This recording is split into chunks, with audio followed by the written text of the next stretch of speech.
সাদেক এগ্রোর আলোচিত 15 লক্ষ টাকার ছাগল ও একাধিক নিষিদ্ধ বাহামা জাতের গরুর বাছুরের সন্ধান মিলেছে সাভারের সাদেক এগ্রোর খামারে।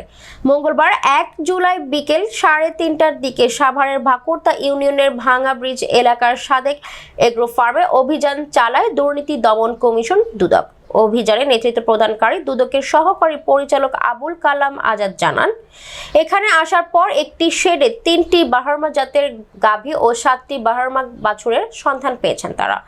এ সময় কাপড় দিয়ে ঘিরে রাখা একটি ছোট কক্ষে 15 লক্ষ টাকা দামের আলোচিত সেই ছাগলটিরও দেখা মেলে। এছাড়া এখানে কিছু নথির খাতা পাওয়া গিয়েছে।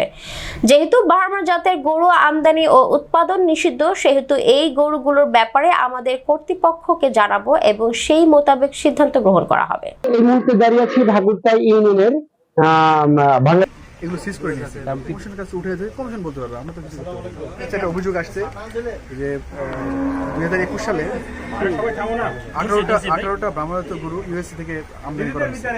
আমদানির পরে কাস্টম কোর্টে এগুলো আটক করা হয়েছিল, এয়ারপোর্টে আটক করার পরে এগুলো যথাযথ প্রক্রিয়া অনুসরণ করে কেন্দ্রীয় গৃহ প্রতিরক্ষণ সাভারের নিকটগুলো পালনের জন্য প্রেরণ করা হয়েছিল। পালনের পরে এগুলো এই বছর মানে এই যে রোজার মধ্যে এগুলো হলো কি যে আর উৎপাদন মানে বৃদ্ধি পাওয়ার সম্ভাবনা নাই, বিধায় একটা এগুলোকে এলো জবাই করে সুলভ মূল্যে বিক্রয়ের জন্য খামার অ্যাসোসিয়েশন আছে, এর কাছে হলো হস্তান্তর করেছিল।